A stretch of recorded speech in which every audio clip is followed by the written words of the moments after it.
तनवीर साहब, आप म्यूजिक का शौक रखते हैं?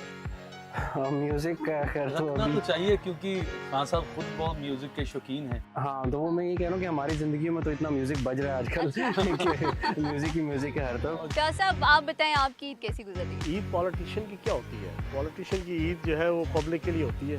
सुबह खैर जानवर ज़िबा करना होता है बड़ी ईद पे। आप कैसी मनाती हो ईद? छोड़ो सारी बातें। ये मसला है। अपना बताओ ईद कैसे मनाती है? सर, हमारी जो खवातीन की जो ईद होती है ना, वो उनकी बस सिर्फ तैयारी होती है। अपनी बताओ ईद कैसे अपनी- मनाती है? किचन में कुछ बनाती नहीं हैं आप? नहीं, मेरा किचन से जो है दूर दूर तक कोई ताल्लुक नहीं है फिलहाल। क्या सब कोई जिंदगी की ऐसी यादगार ईद? एक बार छुड़वाया ना, तो जो गला फेर रहा था ना घड़ी, वो फड़क के आया मेरे इधर आके। ये सारा मेरा क्यों है? प्याज साहब को जो है हमने पार्टियां बदलते हुए देखा है, लेकिन इनको बदलते हुए हमने नहीं देखा। अभी आप इस चैनल पे बैठी हो, थोड़ी सी आपको फेम मिलेगा, आप दूसरे चैनल में गई होगी, तो मैं कहूँगा कि हाँ जी, आपको हमने बदलते देखा है, आपने गलत तरीके से बात की है। मैं इस चीज़ को एक्सेप्ट नहीं करूँगा। प्यार नाल ना सही गुस्से नाल वेख लिया कर, बीमारां नू शफा मिल जांदी है।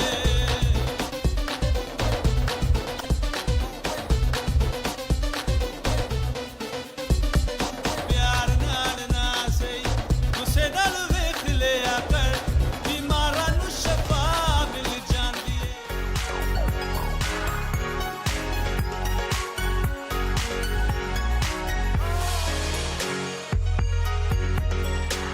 अस्सलाम वालेकुम, आप देख रहे हैं मजाज डिजिटल और इस ईद स्पेशल शो में आपको वेलकम करेंगे। वेलकम एंड अस्सलाम वालेकुम। मैं हूं एमन महबूब और ईद उल अज़हा के स्पेशल शो में आप सबको खुशामदीद कहते हैं। नाजरीन, ईद का ये मौका है और कुर्बानी की जो ये ईद है, ये मोहब्बत बांटने के लिए है, एसार के लिए है, कुर्बानी के लिए है।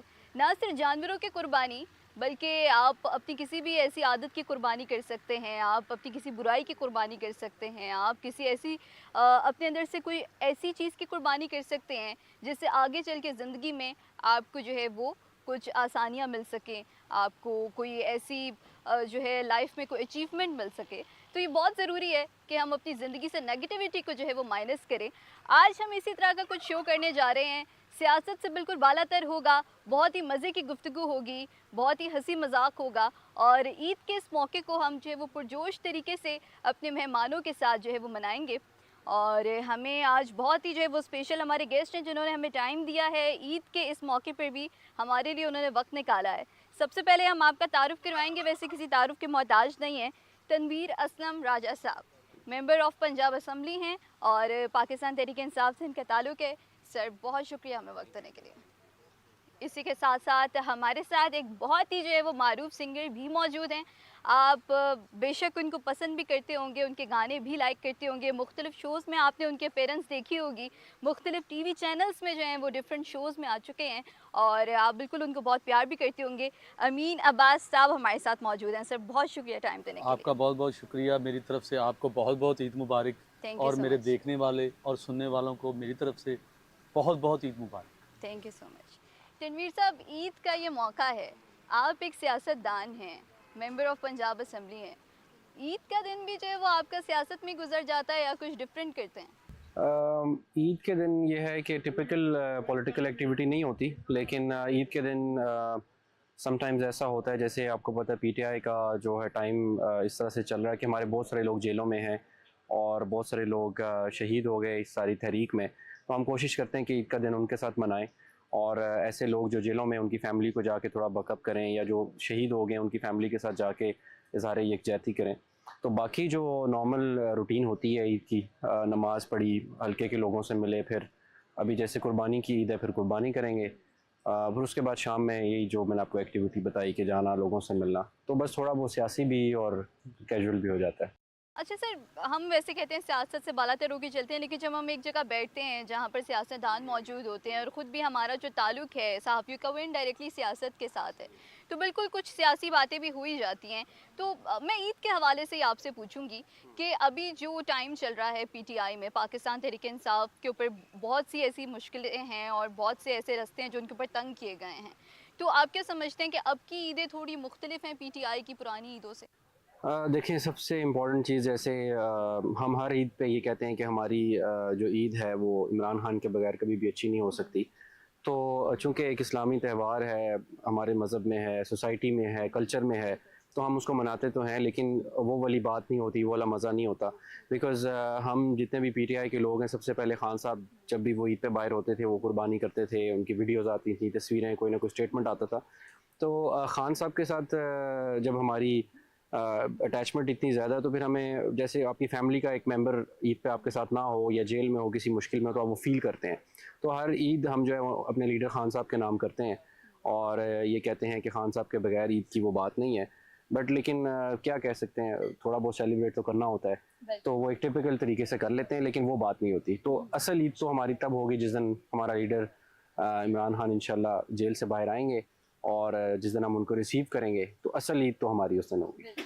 अमीन साहब, सर की तो हमने जानी कि ईद कैसे गुजरती है। आपका तो शोबिज़ इंडस्ट्री के साथ ताल्लुक़ है, आप गाने बजाने का शौक़ रखते हैं, एक मारूफ सिंगर हैं, मुख्तलिफ आप टीवी चैनल्स के साथ भी काम कर चुके हैं।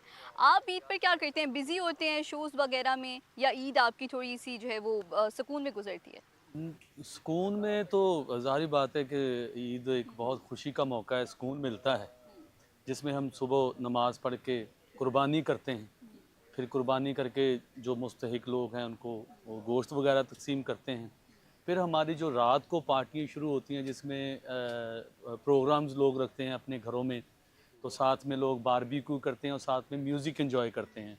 तो हमारा तो जो ईद का दिन है वो तो पहले दिन से स्टार्ट हो जाता है कि हमारा जो लोग हमें इनवाइट करते हैं अपने इवेंट्स में, और बड़ा मज़ा आता है। हम लोगों के इवेंट्स में जाते हैं तो लोग हमें सुनते हैं और साथ म्यूज़िक एंजॉय करते हैं, साथ में बारबेक्यू लगे हुए हैं, साथ में लोग आपस में हंसी मजाक कर रहे हैं। तो हमारा दिन तो तकरीबन इसी तरह मसरूफ़ रहता है। अच्छा, तो तनवीर साहब, आप म्यूज़िक का शौक़ रखते हैं? म्यूज़िक खैर तो रखना अभी, तो चाहिए क्योंकि खान साहब खुद बहुत म्यूज़िक के शौकीन हैं। हाँ, तो वो मैं ये कह रहा हूँ कि हमारी ज़िंदगी में तो इतना म्यूज़िक बज रहा है आजकल कि म्यूज़िक है हर और तरफ। जितना खान साहब के दौर में म्यूज़िक बजा है मेरा ख्याल है। हाँ, तो हमारा यस, म्यूज़िक से पीटीआई को अगर आप कनेक्ट करें तो वो ये है कि हमने म्यूज़िक के थ्रू लोगों को एक बड़े इंपॉर्टेंट मैसेजेस दिए। जैसे हमारे बहुत सारे तराने ऐसे हैं जिसमें हमने बड़ी इंपॉर्टेंट शायरी, अल्लामा इकबाल की, कुछ और जो शायर हैं उनकी शायरी को म्यूज़िक के साथ कनेक्ट करके, तो उन तरानों ने लोगों को बड़ा, मतलब देखें, समटाइम्स आप टिपिकल तकरीर कर रहे होते हैं पॉलिटिशियन, तो लोगों को वो मैसेज नहीं जा रहा होता, लेकिन अगर आप उसको एक तराने की सूरत में, किसी नगमे की सूरत में वो करेंगे तो लोगों को बड़ा अच्छा मैसेज जाता है। तो हमारे जो स्टार्ट के नगमे थे ना, वो बड़े जोशीले किस्म के और बड़े मैसेज वाले थे, और उससे काफ़ी अच्छा मोमेंटम बना था। और अभी भी जैसे आप कहें, रौनक भी लगी रहती थी। और पीटीआई वाहिद पार्टी थी कि जिसमें बहुत सारे सिंगर्स ने ज्वाइन किया था। जैसे अताउल्लाह जो हैं वो बहुत बड़ा नाम है, उन्होंने हमारे लिए किया। फिर इब्रारुल हक जो है वो सॉन्ग्स करते थे हमारे लिए। फिर वो कैप वाले सलमान वो करते थे। फिर अभी मलकू ने एक बड़ा अच्छा गाना पीटीआई के लिए किया। तो पीटीआई के साथ बड़ा कनेक्शन है सिंगर्स का और म्यूज़िक का हमेशा से। ये तो फिर आप भी कोई शौक़ रखते हैं पीटीआई के लिए, कोई तराना और इस तरह की चीज़ का? देखिए, मैंने तराना तो नहीं किया, लेकिन ये होता है कि हमें मुख्तलिफ लोगों के तराने जैसे आते हैं तो फिर हमें वो अपनी आवाज़ का फ़न दिखाना पड़ता है। जैसे कि जितनी भी पॉलिटिशियन पार्टीज़ हैं तो वो हमें म्यूज़िक के बहुत शौकीन हैं। जैसे कि अभी जो शहबाज शरीफ साहब हैं, नवाज शरीफ साहब हैं, उनके घरों में बहुत म्यूज़िक, वो भी म्यूज़िक लवर हैं और बड़ी पज़िराई देते हैं। खान साहब भी बहुत लोगों म्यूज़िक की पज़िराई देते हैं। तो इन लोगों के साथ हमारा ये तल्लुक़ होता है कि हम एक फ़नकार हैं, आर्टिस्ट हैं, हम सब के हैं। तो इस तरह म्यूज़िक का सिलसिला चलता है। नाज़रीन, ईद का मौका है, गपशप चल रही है, बहुत ही मज़े की डिस्कशन हो रही थी। अमीन साहब के साथ भी हमने जो है वो मौसीकी के हवाले से बहुत सारी चीज़ें जानी हैं। तनवीर साहब के साथ भी हम बहुत मज़े की डिस्कशन कर रहे हैं। और इसी दौरान में जो है वो हमारे एक बहुत ही मोअज़्ज़ज़, बहुत ही अज़ीज़ जो हमारे मेहमान हैं, जो हम जब भी उनको बुलाते हैं वो हमारे लिए जो है वो वक्त निकालते हैं। दिल से उनके लिए रिस्पेक्ट है। आज ईद के मौके पर भी, इस मसरूफ़ मौके पर भी उन्होंने हमारे लिए वक्त निकाला है और इस वक्त वो हमें ज्वाइन कर चुके हैं। किसी तारुफ़ के मोहताज नहीं है। आपसे उनकी मुलाकात करवाते हैं। फ़याज़ुल हसन चौहान साहब, सर सबसे पहले आपको ईद मुबारक। कैसे हैं सर आप? चैनल के साथ से पाकिस्तान को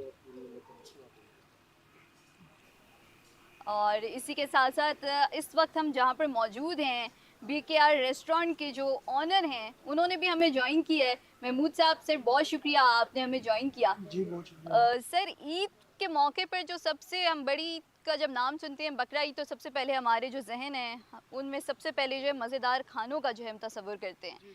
तो आपका जो है वो इसमें बहुत बड़ा किरदार है, क्योंकि आप जैसे जो रेस्टोरेंट्स होते हैं इनकी हमें बहुत ज़रूरत है ईद जैसे मौक़ों पर। तो सबसे पहले आपको भी हम वेलकम करेंगे। और कैसी गुजरी आपकी ईद? जी अल्हम्दुलिल्लाह हमारी ईद बहुत अच्छी गुजरी है मैम। तो ये है कि ईद के मौके पे खुशी का मौका होता है, आपको पता है। तो हर बंदा ही तकरीबन फैमिली के साथ बाहर ज़्यादा खाने के लिए, घूमने फिरने के लिए आता है। तो इसमें ये है कि काफ़ी रश है अल्हम्दुलिल्लाह यहाँ पे हमारे पास। प्यार साहब, आप बताएं आपकी ईद कैसी गुजर रही है? बिस्मिल्लाहिर्रहमानिर्रहीम। सबसे पहले तो आपका शुक्रिया कि आपने चैनल पे बुलाया। ईद पॉलिटिशियन की क्या होती है? पॉलिटिशियन की ईद जो है वो पब्लिक के लिए होती है।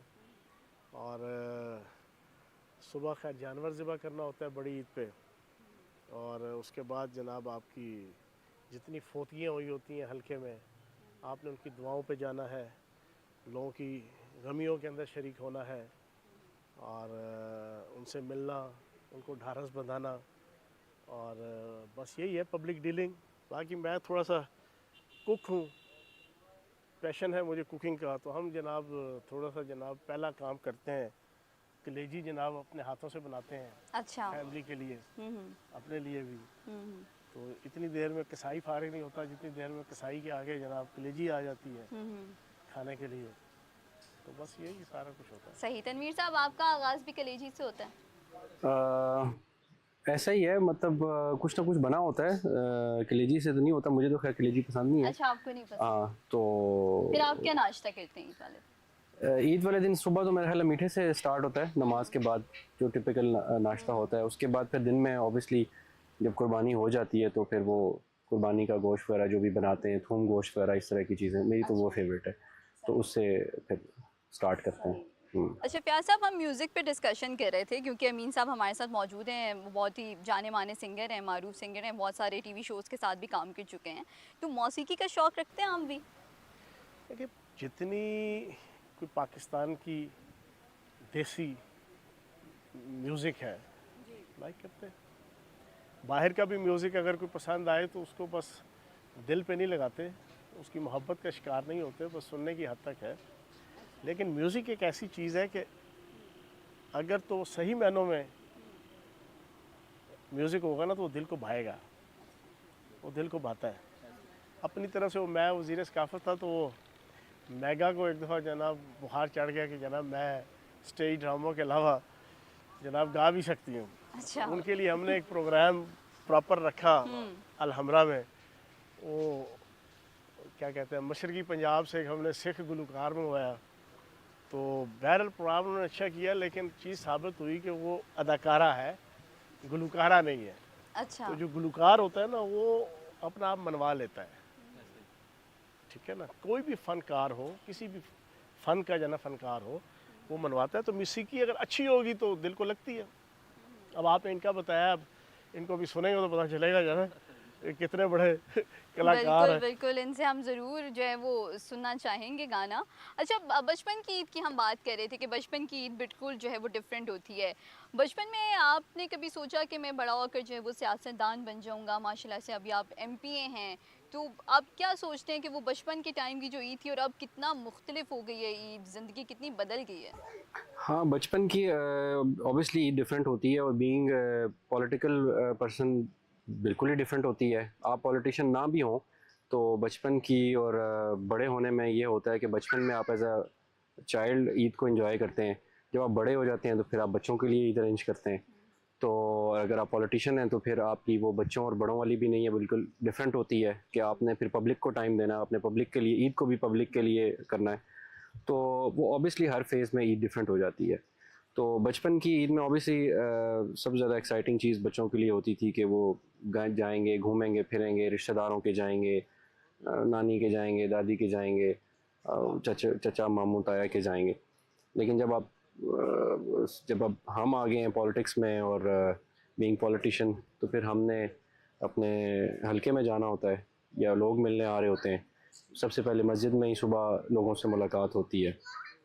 तो बाकी जो पॉलिटिक्स है वो ऐसा है कि इंसान नीयत रखता है, कोशिश करता है, बाकी अल्लाह की मर्ज़ी होती है कि उसमें कब कैसे होता है। लेकिन इसमें हम हमेशा अपने लीडर खान साहब को इस पे करते हैं कि उन्होंने नौजवानों को, और उन्होंने जो कहा कि आम लोगों को मैं पॉलिटिक्स में लेके आऊँगा और उनको पॉलिटिशियन बनाऊँगा, तो ये सब उनका नज़रिया था, उसको हमने फ़ॉलो किया और ये उसी का रिज़ल्ट है जिसकी वजह से हमारा उन पे मज़ीद ट्रस्ट बिल्ड हुआ कि जो उन्होंने कहा उन्होंने फिर करके भी दिखाया। बिल्कुल ये एक चीज़ है, हर बंदा अपने लीडर को फॉलो करते हैं और स्पेशली जब आप एक जमात से ताल्लुक़ रखते हैं तो वो ऑब्वियस सी चीज़ है। फयाज साहब, आपकी बचपन की ईदें आप कैसी कैसी थी? मनाती हो ईद? ये मसला है। अपना बताओ, ईद कैसे मनाती हो? सर, हमारी जो ख़वातीन की जो ईद होती है ना, वो उनकी बस सिर्फ तैयारी ख़वातीन होती की है। नहीं, अपनी बताओ ईद कैसे अपनी- मनाती है? किचन में सर, कुछ मैं- बनाती भी हैं आपके? नहीं, मेरा किचन से जो है दूर दूर तक कोई ताल्लुक़ नहीं है फ़िलहाल, तो मेरी कुकिंग नहीं आती आपको? नहीं, मैं कुकिंग नहीं क्यों? करती। वजह? असल में हमारी जो वालदा हैं, उन्होंने इतना पैम्पर किया है बचपन से, इस तरह से पाल पोस के बड़ा कि वो करने ही नहीं दिया कभी, अच्छा, तो इसलिए आया ही नहीं। तो अच्छा। अक्सर उनको ख़ानदान से ताने भी सुनने को मिलते हैं, तुमने बेटी को कुछ सिखाया नहीं है, कोई खाना पकाना, और ये वो शौहर के लिए क्या करेगी आगे चल के। हाँ। तो तो कुकिंग से शोहर ताल्लुक़ का नहीं क्या है। करोगे? जाना भाई से मंगवा वो के फूड खाओगे? पांडा कर लेगा। उस पे आपको बीमारियां भी लगेंगी, उस पे आपका जेब खर्च भी बढ़ेगा, तो फिर की करोगे? सर, ईद पे हाँ? तो उसको हम कहेंगे कि वो खुद ही जो है वो गोश्त तैयार करे। नहीं, कुकिंग सीखो, कुकिंग सीखो, कुकिंग सीखो जाना। तो सर, आपकी ईद बताएं, बचपन में कैसी थी? अब यार कैसी? बचपन हो या बचपन हो, ईद इसी तरह ही होती है। अच्छा। और बुनियादी तौर पर ईद जो है वो आपके बच्चों की ईद होती है। 10 साल से कम उम्र के बच्चों की ईद होती है, ठीक है ना। आपने ईदी लेनी है, लड़ना है, झगड़ना है, ईदी कलेक्ट करनी है, फिर शोखियाँ मारनी है अपने भाइयों बहनों और कज़नों रिश्तेदारों से कि हाँ जी उसकी कितनी हुई, इसकी कितनी हुई ईदी। ईदी बचपन हुई ये होती है। अच्छा बाकी सर, हम वैसे आपको काफ़ी अरसे से देख रहे हैं, अमीन साहब, आप भी विटनेस कर सकते हैं इस चीज़ को। आप ऐसे ही हैं जैसे पहले थे, कोई राज है इसके पीछे? क्या खाते हैं उसमें ऐसा? डाइट है, उसमें अच्छा। स्टैंडर्ड ऑफ लिविंग है। रात के 10 बजे सो जाना है, अच्छा। ठीक है जी। और खाना पीना जाना बड़ा स्पेसिफिक है। शहद रेगुलर है, चीनी का इस्तेमाल नहीं है, कोल्ड ड्रिंक लाइफ में नहीं है। अखरोट आपने रात को 2 खाने हैं, हर हाल में, गर्मी हो, सर्दी हो, अगस्त हो, जनवरी फरवरी हो। सर, ये तो बड़ी सख्त डाइट है। पम्पकिन सीड्स आपने लाजमी लेने हैं। अच्छा। देसी घी में आपने नाश्ता करना है, और देसी घी भी मेरे हाथ का बनाया हुआ। अच्छा। मैं किसी के हाथ का बना हुआ देसी घी या किसी कंपनी का या किसी अच्छी से अच्छी कंपनी के डब्बे का देसी घी के ऊपर एतबार नहीं करता। आज भी मैंने घी निकाला है, 1 दिन पहले की बात है। नहीं, ये तो मैं इस ठीक है चीज़ ना? का कहूँगी कि प्याज साहब को जो है हमने पार्टियां बदलते हुए देखा है, लेकिन इनको बदलते हुए हमने नहीं देखा आज तक। ये बात हम मानते हैं सर आपकी। आप माशाल्लाह है। वैसे के वैसे ही हैं सर। इंसान ना कभी होता है प्राइमरी में और कभी होता है मिडल में। सर, आपका और प्राइम ही सुने- चल रहा है। सुनो ना, अभी आप इस चैनल पे बैठी हो, थोड़ी सी आपको फेम मिलेगा, आप दूसरे चैनल में गई होगी, तो मैं कहूँगा कि हाँ जी आपको हमने बदलते देखा है। हाँ, आज आप एक गेस्ट के साथ बैठी हैं जाना, कल दूसरे गेस्ट के साथ बैठी होंगी, हम आपको कहेंगे आपने बंदे बदल लिए सर, जाना। आप हमारे ठीक है बहुत ना? मौजूद मेहमान हैं तो सर। इस वजह से मुअज़्ज़ज़ मेहमान को बात करने का भी ढंग होता है, ठीक है ना। आपने गलत तरीके से बात की है, मैं इस चीज़ को एक्सेप्ट नहीं करूँगा, ठीक है ना। तो आपको चाहिए था कि अल्फाज के चुनाव में, ठीक है ना, यहाँ पे 75 किस्म के स्टैंड जो है ना लोगों ने जो है ना वो चेंज किए हुए हैं, हर बंदे ने, आप जिसको भी ले लें। सर नहीं, ये तो सियासतदानों का है ना कि कभी वो सियासतदान नहीं, आप सहाफ़ी बताएं ना, आपको ज़रा सी अच्छी सी पे मिलती है जनाब, आप एक चैनल से उठ के दूसरे चैनल में भाग जाते हैं, ठीक है ना जी, आप स्टे नहीं करते, ठीक है। आप जितने लोग बैठे हैं सारे जो है ना वो उम्र में मुझसे बहुत छोटे हैं, तजर्बे भी बहुत छोटे हैं, और इन सारी स्पेशली पॉलिटिक्स और मीडिया के हवाले से तो हमने जो चीज़ें देखी हैं उसमें छोड़ो इस बहस मैं तो करने कहता गाना हूँ सुनो थोड़ा। ईद का मौका है, हाँ, जरा गाना खुशी सुनाओ। खुशी वाली बातें करते गाना हैं, सुनाओ अल्लाह जरा, गुल्ला वाली छोड़ो। बातें करते हैं।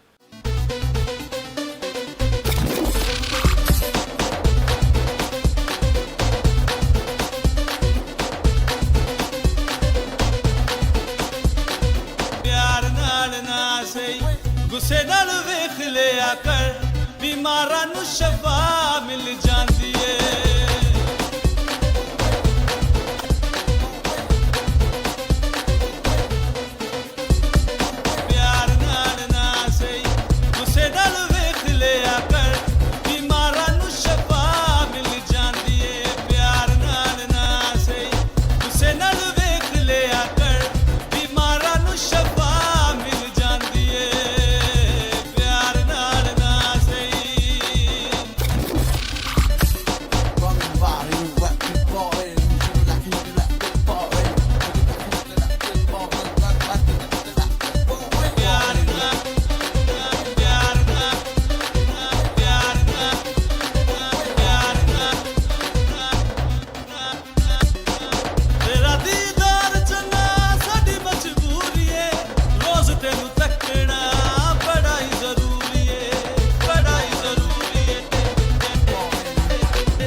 ते सुन लैदा है तेरा दर्द बीमारा नु शफा मिल जाती है प्यार नाल ना सही गुस्से नाल वेख ले बहुत अच्छा आपने गाना गाया, हमें बहुत पसंद आया। इतना ही बहुत है। बिल्कुल, आपको कैसा लगा अमीन साहब का गाना? बहुत अच्छा गाया।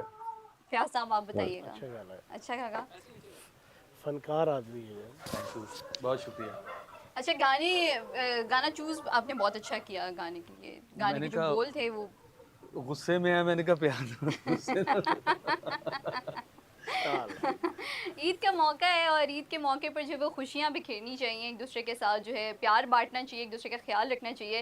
तनवीर साहब हमारे साथ मौजूद हैं। तनवीर साहब, ईद के मौके पर जो अपने बिछड़ जाते हैं हम सबसे पहले उनको याद करते हैं। आपका कोई अपना जिसको आप बहुत याद करते हो ईद पे? नहीं, अल्लाह ना करे ऐसा तो कोई नहीं है फ़िलहाल। अल्हम्दुलिल्लाह सारे फैमिली सारे लोग हयात हैं। तो बस ये है कि ईद पे हमारा मज़हब भी ये कहता है कि अगर कोई गमगीन है, कोई दुख है भी, तो उसको जाके आपने पंप अप करना है, बकअप करना है, ताकि वो उस गम में ना रहे। तो वैसे तो लोग अफसोस करने जाते हैं ईद पे, लेकिन मैं ये समझता हूँ कि ईद पे जाके आप लोगों को उनको अपनी खुशियों में शामिल करना चाहिए बजाय अफसोस करने के। तो ऐसा तो कोई वो नहीं है। तो ये है कि ख़ान साहब को हम याद करते हैं ईद पे, उनके बगैर जो है ईद का मज़ा नहीं आता। सही। तनवीर साहब आपने हमें ज्वाइन किया, आपका बहुत शुक्रिया।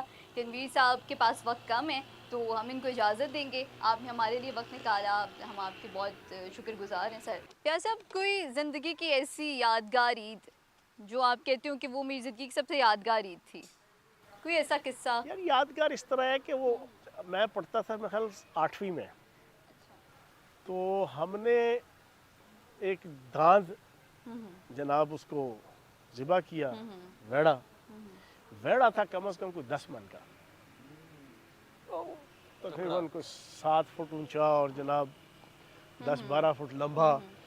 अच्छा वो बड़ा अथरा था। उसको जब हम ज़िबा करने लगे ना गैराज में, मुझे अभी तक याद है, हम छोटे होते थे, बड़ा शौक था। हम कोई 15-20 बंदों ने उसको पकड़ा, हमें पीछे टांग पकड़ने पे लगा दिया। छोटा बच्चा था, उसको जनाब अब्बू ने या किसी रिश्तेदार जो अजीज़ थे उन्होंने बांधी उसकी टांग, तुमने ये टांग पकड़नी है। वो मैंने टांग पकड़ी हुई तो उसने जनाब एक बार छुड़वाया ना, तो जो गला फेर रहा था ना छुरी, वो फड़क के आया मेरे इधर आके, ओह, हाँ इस हाथ पे, अच्छा। यहाँ पे आके मुझे लगी पूरी छुरी इस तरह, हाँ। ये सारा मेरा चिर गया। ठीक है ना जी, तो वो मुझे अभी तक याद है, वो ईद जो है ना वो नहीं अच्छा। भूलती। अच्छा, तो ये ज़्यादा आपको चोट लगी नहीं, फिर तो स्टिचेस वगैरह? ये जो गोश वाली जगह है ना, जी जी। यहाँ पे आके पूरा जनाब कट लगा जाना, तो वो वाली जो ईद है ना हाँ हाँ। वो याद रहती है। अच्छा, अमीन साहब आपकी कोई यादगार ईद? हमारी यादगार ईद काफ़ी ऐसा वाक़या हुए हैं कि जैसे कोई बकरा करते हुए, ज़्यादातर तो हम बकरा ही करते हैं। तो बकरा एक मरतबा हाथ से निकल गया। अच्छा। बकरा छुरी कसाई ने कोई ऐसा फसली बटेरा मिल गया हमें, उसने छुरी गलत तरीके से उसको ज़िबा करना शुरू अच्छा, किया। बचपन में ये भी बड़ा शौक होता था ना कि कुर्बानी देखनी है होते हुए, और वो बड़े बड़े उसमें किस्से भी हो जाते थे, कभी बैल भाग जाता था, कभी वो जिस तरह से फयाज साहब ने बताया छुरी स्लिप हो जाती थी। तो ऐसा कोई आपके साथ भी किस्सा हुआ हो? वही बता रहा हूँ कि हमने पकड़ा हुआ है, जैसे उसकी टांगे पकड़े हुए हैं। बच्चों को आपको पता शौक होता है कि बकरा देखना भी, पकड़ना। मुझे भी शौक चढ़ा, मैंने भी उसका पकड़ लिया है टांग। अच्छा। तो वो कहते जोर से पकड़ना जरा। अब मेरे में जितनी ताकत थी मैंने पकड़ लिया। उसने जब ऐसे करके झटका लगाया ना, तो मैं पीछे गिरा हूँ, वो छुरी हल्की सी फिरी, बकरा भागा है आगे आगे, बड़ी मुश्किल से फिर उसको हमने पकड़ा। अच्छा, ये कहा जाता है कि जो ये बड़ी ईद होती है इस पे जो मर्द हजरात होते हैं वो बहुत बिजी रहते हैं, क्योंकि कुर्बानी की ईद होती है, तो कुर्बानी और वो सारा काम जो मर्द हजरात का होता है। पीछे ख़वातीन भी होती हैं किचन में, क्योंकि गोश्त सारा उधर ही जाता है कट के। लेकिन आपसे मैं पूछना चाहूँगी फयाज साहब, सच में ऐसा है कि मर्द हजरात इस ईद पर जो है वो काफ़ी बिजी होते हैं छोटी ईद की निस्बत? नहीं देखिए, पहले तो आपका सारा दिन जनाब 3 बजे तक तो आपकी जनाब कुर्बानी के ऊपर मर्द का लग जाता है।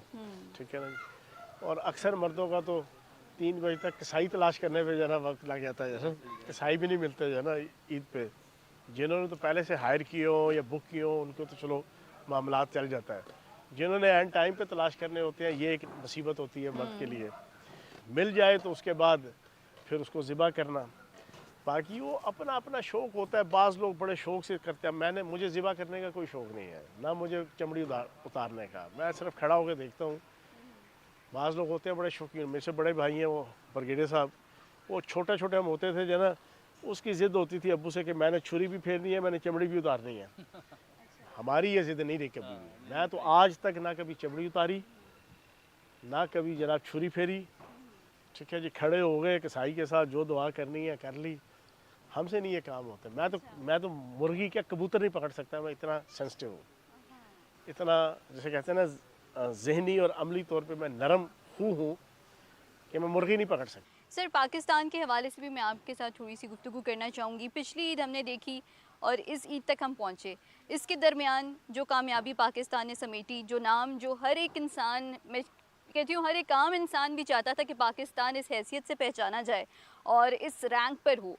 आज ओवरसीज़ पाकिस्तानीज़ भी जिस फ़ख्र से जो है वो बैरून मुल्क हैं और उनको जिस तरह से ग्रीन पासपोर्ट को जितनी इज़्ज़त दी जा रही है, इस ईद पर आप कितने खुश हैं अपने पाकिस्तान, अपने मुल्क के लिए जो एक नाम बना है पाकिस्तान का, जो हम हमेशा से चाहते थे कि पाकिस्तान इस नाम से पहचाना जाए? देखें, एक बात याद रखें, ये कोई दावा, बोस्टिंग, परेटिंग या बड़क नहीं है।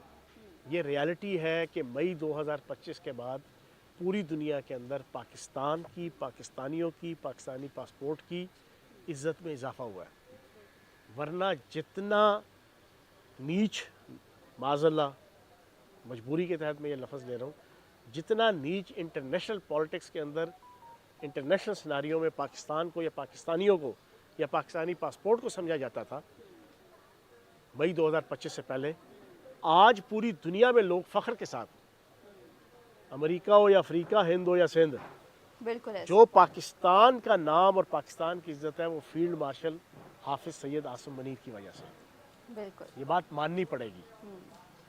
उसकी जुर्रत है, उसकी दिलेरी है।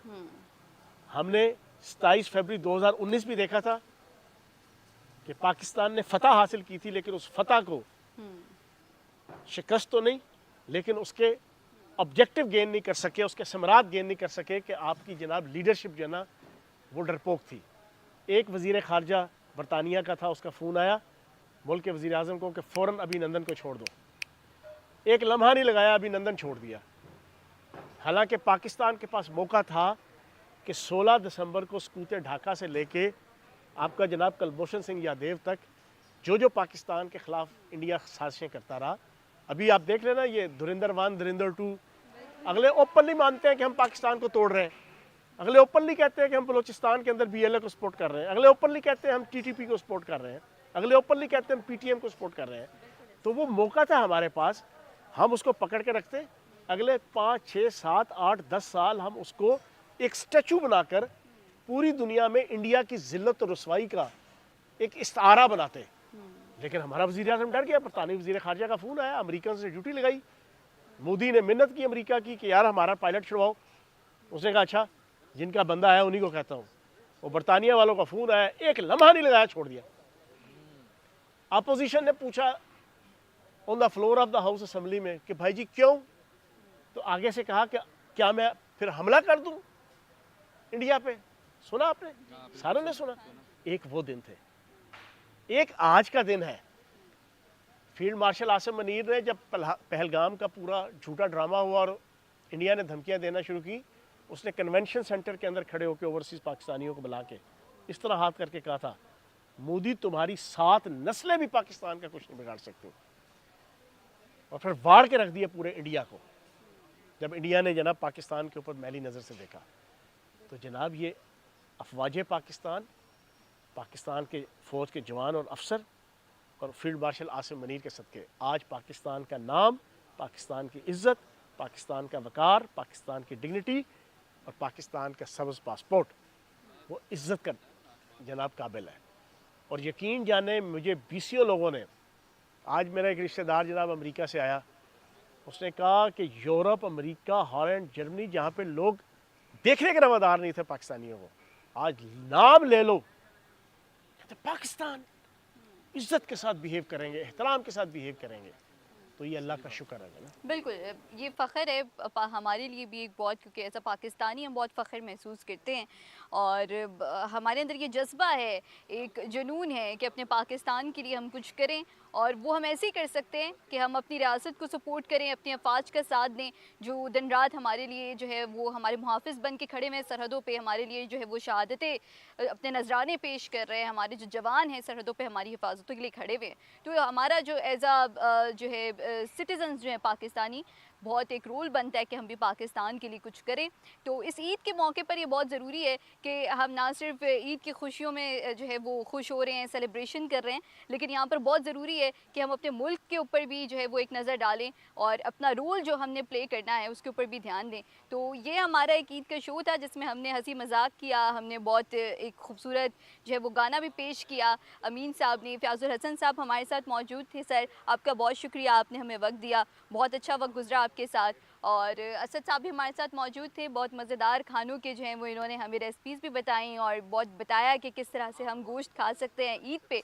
तो नाज़रीन, इस पॉडकास्ट से और इस स्पेशल ईद शो से इतना ही, और आपको हम यही कहेंगे कि ईद मनाएं, खुशियाँ बांटें, एक दूसरे का ख्याल रखें। ईद का जो ये दिन है ये सिर्फ जो है वो घूमना फिरना खाना पीना नहीं है, अपने आसपास के लोगों का ख्याल रखें और मोहब्बतें बांटें, नेगेटिविटी को दूर करें, अपने अंदर से नेगेटिविटी को ख़त्म करें, पॉजिटिविटी फैलाएं। और आप सबको मजाज की पूरी टीम की तरफ से बहुत बहुत ईद मुबारक।